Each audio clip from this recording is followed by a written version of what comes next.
so much light. Daylight. All the time, and on sunny days, you almost felt like you were sitting outside. Well, it was that bright. And that surprised you, Grace? Well, it was a factory. I thought it would be dark and dirty. Then why go to work there? I was 15.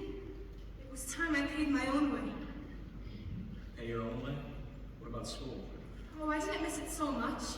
The girls were all so nice, and the work wasn't hard. It wasn't like factory work, really. It was more like... Well, it was more like art. Painting those styles.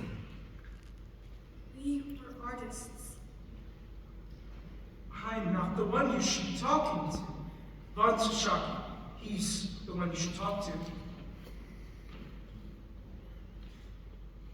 Now, Arthur, you know he won't talk to us.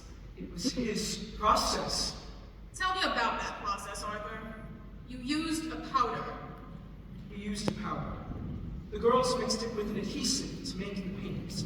And that business, with the brushes, I didn't invent that. They were doing that when I started. But you knew about it.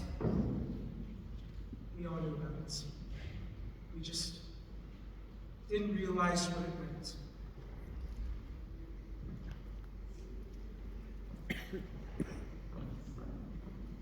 Sakes, Catherine! Oops, Mrs. McNeil. Paint in your faces? Have you gone off your minds? It was just a joke. Just a joke? A joke like that can make a girl lose her job. Now, Miss McNeil, I'm sure that's not necessary. I don't tolerate no foolishness, Doctor. Yeah, foolishness. We do not want that, do we? Mr. Reader, this is the inspection room.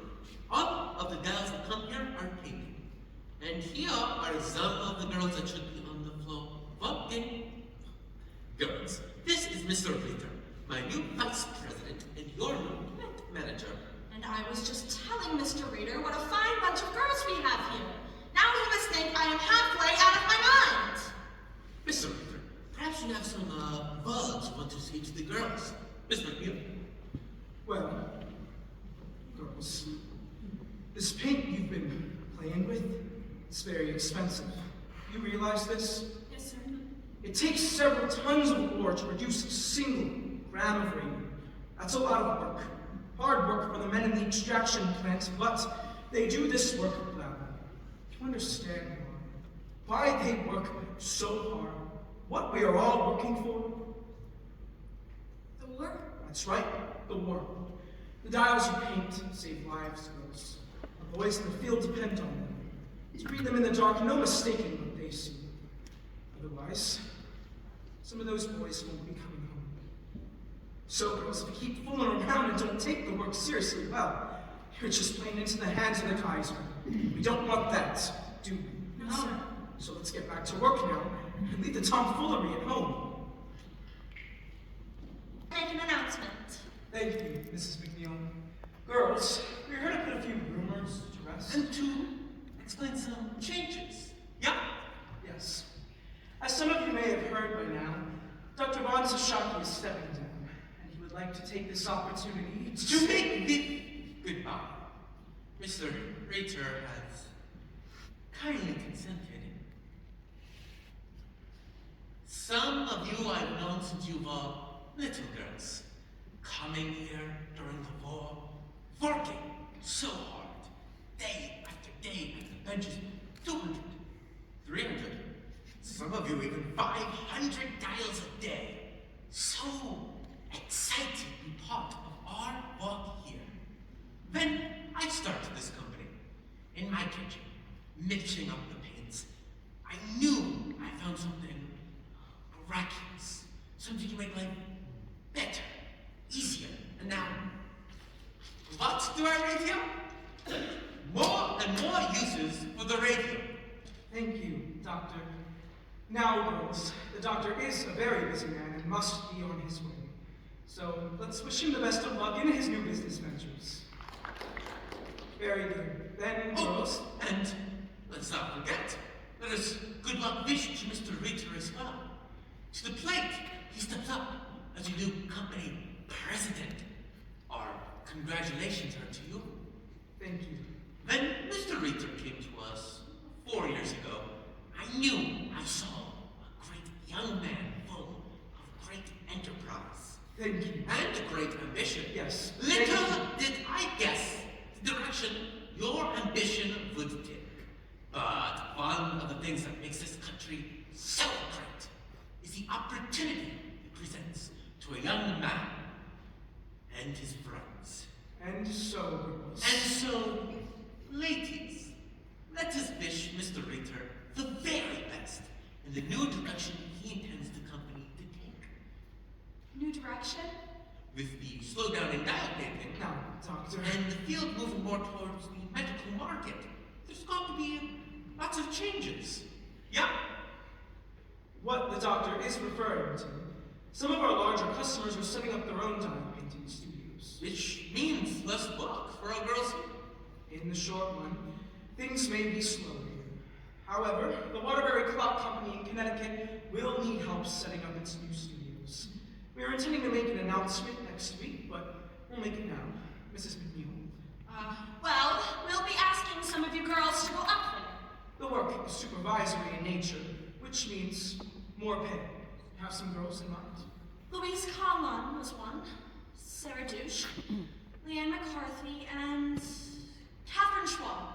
I have the In the meantime, I recommend we make an offer to Miss Hooser.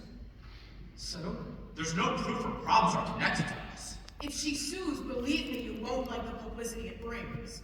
And neither will your investors. You think this will affect the stocks? Don't you?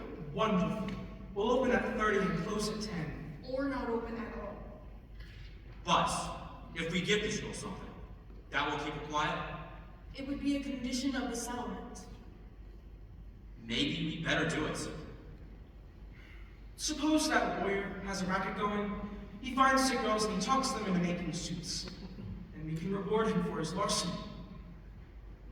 Unless Miss Cuser genuinely believes she got sick here. It could be like Charlie said.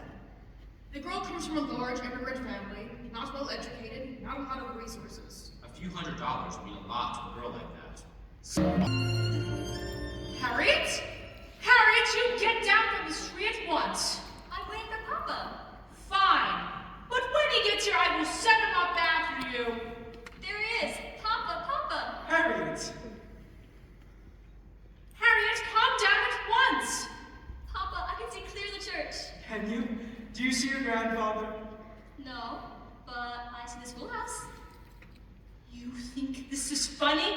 She's enjoying herself. Harriet! Tell you what, if she has no one to shout to, she won't shout. They can hear her all over the neighborhood. Can they? When she comes down, I want you to go and speak to her. She's 9 years old, Diane. I am trying to raise a daughter, not a son. Time is on your side. In another year or two, she'll lose all interest in trees and develop a fascination with boys. That's supposed to scare me. And when that day comes, you'll be frantic because she no longer wants to climb trees. What's this? Something to give you vitality. You think I need vitality? About a week or so. Heard something awful, Dr. Neff. Anything else bothering you? My back hurts some too. You're back now. You seen your regular doctor? He says it's nerves. Nerves? About my wedding and all. This ain't no case of nerves. Hope you told him that. What do you think? Think you better schedule that surgery. Couldn't we put it off just a little until after the wedding? You don't have that surgery. You won't have no wedding. Huh?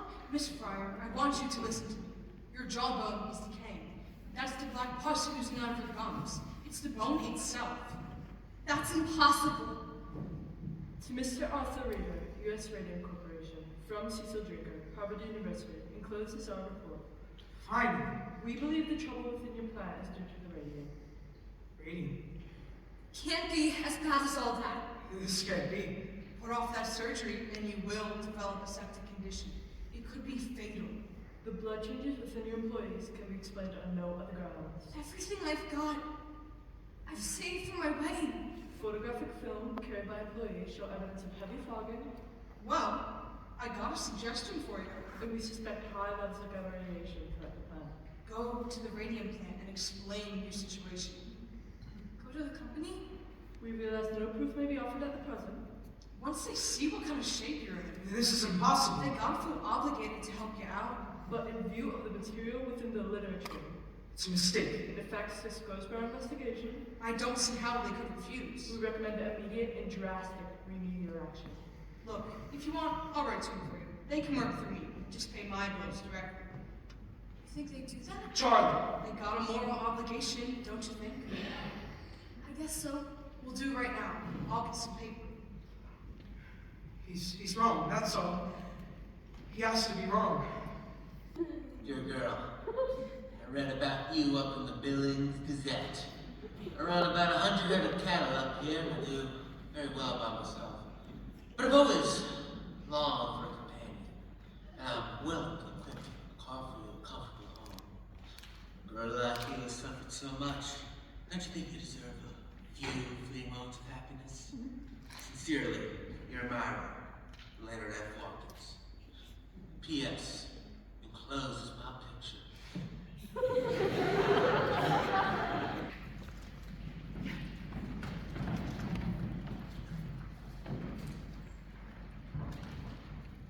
Gentlemen, I have treated a number of the girls who claim they got sick here. One of them, the girl's jaw had rotted so bad I removed it just by lifting the bone out of her mouth. As you can see, That's all right, Dr. Neff. You can put that away. maybe you'd rather look at it on the x-ray. This was an expensive case to treat, and I never did get no compensation. The girl died. Her family never paid. I sympathize, Dr. Neff, but what has that to do with us? Here it is straight. There's going to be a lot more girls coming out saying they got sick here. So maybe we can do business. I scratch your back, you scratch mine, that sort of thing. I'm not following. Suppose you want to give me a list of the girls you worked here. I'd see to it there weren't no more lawsuits. You think you could cure them? I couldn't put out a cure, no. I'm saying I scratch your back, you scratch mine. How so?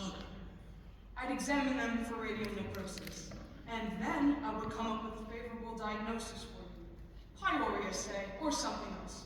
Quite a few cases will just die a natural death anyway, and the rest will be put off for a while until the statute of limitations kicks in, and it's too late to sue. You'll convince them they haven't got a case against the company. Exactly. And if it did come to court, I could testify that it was some other problem, and it would be a strong testimony coming from the dentist who treated them. What makes you so sure these girls will come to you? They'll come to me quick if I don't charge them nothing. Because we'd be paying you. Exactly right. We understand each other, Mr. Reader. What exactly are you asking for, Dr. Neff? I need $10,000 for my trouble so far, and for every girl I'd agree to see from here on out. $2 for every visit, plus expenses for the x-rays. I'm suggesting a gentleman's agreement here. Better off if it's not in writing. No. All right, we'll put it in writing. We'll do nothing of the kind. Your proposal's immoral, and we'll have nothing to do with it. Moral, you say? You're a fine one to be talking about morals. Mr. When Lee. you got your own hard guns ready to testify. Those are expert witnesses. Expert witnesses? Paid lackeys is more like it, and none of them's got the dirt I got. If you're smart, you'll play ball. Believe me, there's plenty of other folks interested in the information. You're threatening me. Just a business proposition, Mr. Reader. Just looking out for my interests. Same way you look after yours. Mr. Lee! See Dr. Neff to the door. All right. You don't want to play ball? Fine. But believe me, when all of this shakes out, it won't be me holding the short end of the stick. Gentlemen, I want you all to make statements on what happened this morning. We'll send them to the State Dental Society, and Dr. Neff will see who's playing ball and who isn't.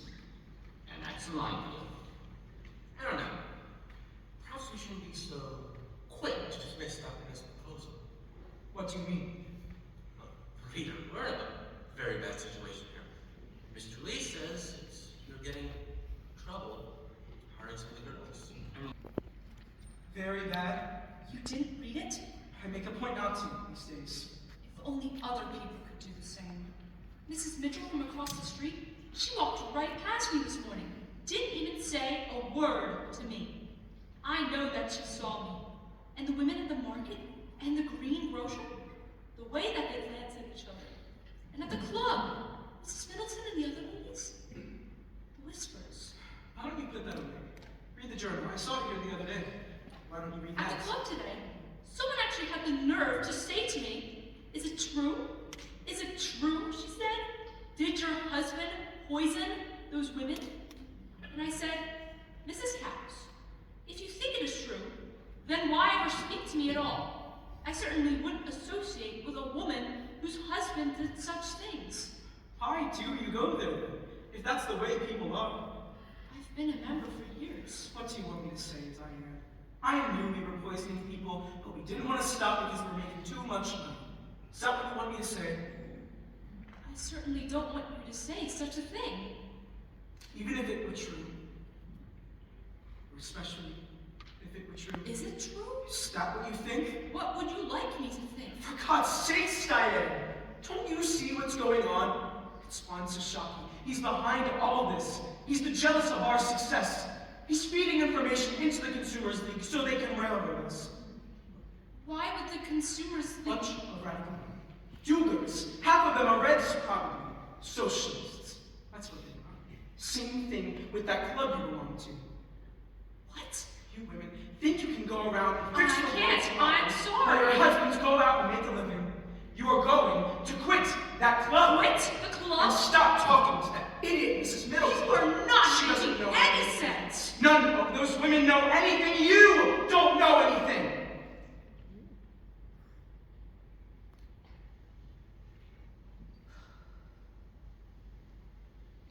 Did you lie to the Department of Labor? What? Did you lie? I didn't lie. I just didn't agree with Drinker's results. Arthur, I have a fiduciary duty to the company. I can't listen to this. Diane, I have articles. I have documents. Mild radium therapy. People with tumors the size of baseballs. Radium therapy, the tumors disappear. Diane, I'm tired. I am going upstairs. we save lives. We make lives better. Mild radium therapy invigorates. You can't really think I'm a liar. You can't really think I would set out to poison people, can you? Diane, No. do you think I would ever do anything to hurt you or to hurt Harriet? Certainly not. Then 13 girls have died. people die every day. The newspapers are filled with death notices. Young, old, infants, children younger than Harriet die every day. But they've worked for you. I've also worked other places. Diane, I have a report from the Columbia University, from an expert just like Draker who works in industrial hygiene, who believes there is no connection between our plant and these illnesses alone. Would you like to see the report? Then what could the cause be? I don't know. Diane, I really don't know. I've done everything I could to find out. No one knows. Please say that you believe me. If you don't believe me, there's no point to anything.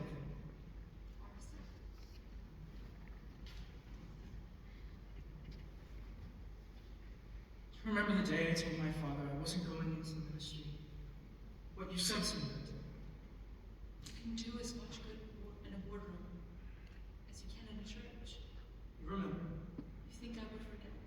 I was such a scared kid. And he was an icon. If it weren't for you, I don't think I could have stood up to him. I'm sure you would have, Marty. I know you would have. And ever since then, he's been looking for signs. And my soul is lost. You don't think that, do you? That my soul is lost? You're a good man, Marty. We save lives, Diane. You save lives. It's all for you. Everything I do, you realize that, don't you? It always has been. I know.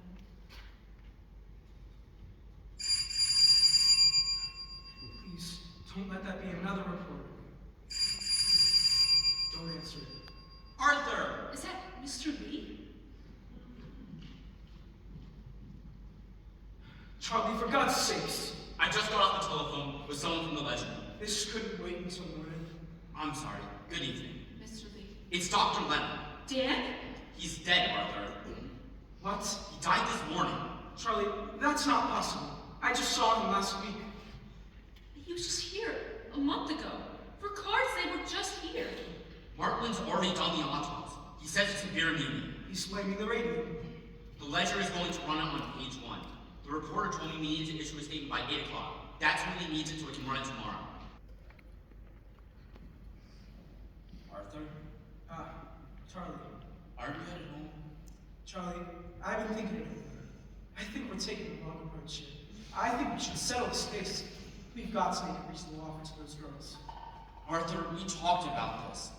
We need a definitive victory. Otherwise, we invite some of the same nonsense. Times have changed. Look, I know you and Dan are close, but you can't let that cloud your judgment. Hans Shashaki is going to testify. We can deal with it. How? Put more money in his pocket. Now you want to bribe him. Not a bribe. Consideration. Consideration. For an expert witness. Whatever Barry's offering him, we'll just make a better deal. You just don't understand guilt, do you, Charlie? Right now, I don't have the luxury of thinking about it. Let me tell you something, Charlie. The guilty man has a tremendous need to murder himself. His guilt can eat him alive, don't you see? What Francis Shaki wants is to be free. That's why he is testifying for the girls. That's why he will never testify for us, no matter how much consideration you offer. Settle with these girls, and we'll have to settle with all the others. Dr. Neff was right about that. This is just the beginning. Tell Markley to get in touch with Barry. Get a conversation going. Come up with a figure the girls can accept. For God's sake, Arthur, what are you trying to do? Wait me out. We've got to get this case off the table. Every penny I've made in the last 7 years, I've sunk into this company. Why? Because of you. Because you said it was a sure thing. Why work for Bond to Shocking when we can work for ourselves? Do you remember that one? Take a chance, Arthur. Take a chance. Charlie, we were fooled. Von Shashaki fooled us all. The only thing left to do now is to clean it up as best as we can. Do this, and it's the end, Arthur. You're stepping down. Not me. Well, Don't you know? They're one vote away from getting off the board. and whose vote is that? Have you so little faith in me? I'm a stockholder, Charlie. You won't have enough votes to get me off the board. I'll still be on the board. And still on the hook when this company goes under. Think about that next time your conscience starts to bother you. Tommy, please. Rise and shine! Not your time for work. Oh, am I late? I set the alarm. We have 5,000 dials to peak before breakfast. Up! It's always a war effort. Please, I'm so very tired. No complaining. Good soldiers don't complain. But I'm dying. And who isn't? Get up, Grace. Irene? Get up, sleepyhead. You'll never make water like this. But it's not fair. I'm only 26. I should be married by now, have a family, children of my own. We all have to make sacrifices sometimes. I know I did. But why? Why do we have to make sacrifices? You invented the paint, and you didn't know. How can you lie like that? I didn't know until it was too late, Arthur. I should put you through that one. Perhaps you should, but you will not. You will sit down, you will have some tea, and you will calm yourself, Arthur. No, I was not the technical man. You were the technical man. Yeah, I was the technical man. Sit down, Arthur. I sold watches, for Christ's sakes. I was a salesman. And a good one at that. Oh, very good for the business. For the science, not so much. But for the business, always cutting costs without losing that quality. That offer, that is a gift. Now, would you like some tea? Jesus Christ, what's the matter with your hands? It's been that way for some time. What have you been? Dipping them in ink? Dipping them in ink. How fond of a pretty story you are. No, if only it's for ink. Really, I just glanced at the gallery.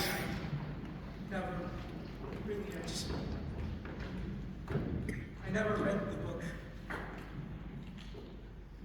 How do you mean you never read the book? It was a standard arrangement. An outside company prepared the piece. They were responsible for the content. Which you never read. I think you will find, Mr. Barry, that very few company presidents read their own promotions word for word. It has your name on it. You authorized the book's release, and you had final approval of the content. Mr. Lee was responsible for our promotional efforts at the time. I entrusted those activities to him. Now, Mr. Reader, you testified How do to you plan to keep this up? As long as necessary. Mr. Markle. Mr. Barry, congratulations. I never believed the court would go through it. You know full well these girls can't wait until September. One is so ill she can't appear in court. My client has a right to make his defense. We will not wait until September. I promise you that one way or another we will find room on the docket, and your expert witness be damned. That girl is staring at me. I wouldn't worry about it. She thinks it's personal, that I wanted this to happen. How do I make her understand I didn't want this to happen? You don't. You don't make her understand, and you don't talk to her. She looks like death, Edward. They all look like death. Grace? That man, Miss Riley? I'm fine.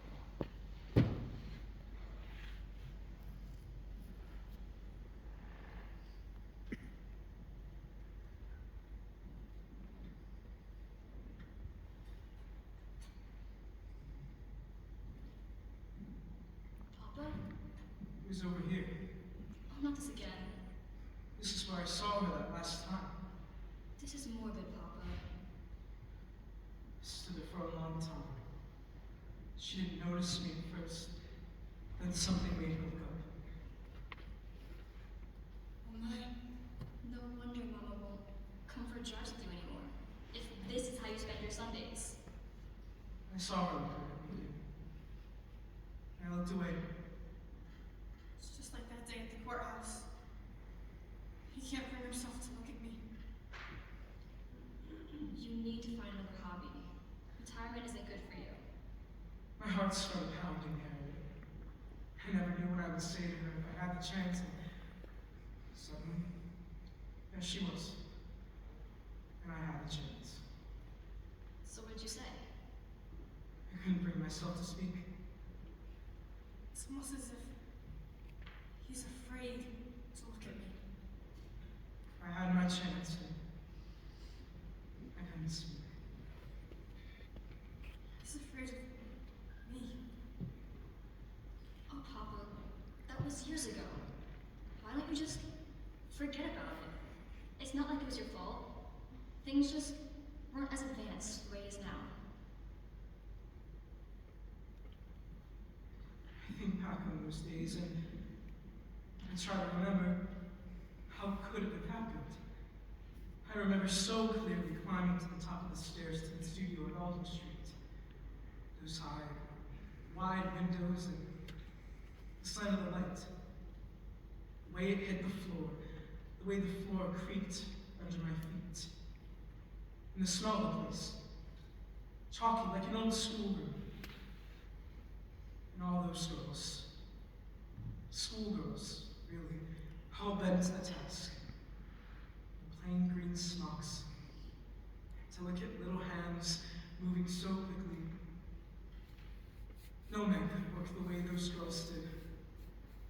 Those brushes flying from the dials to the paint, to the dials, to the lips. Try as I might, Harriet.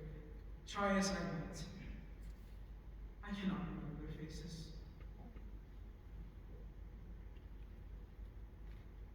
I saw their faces.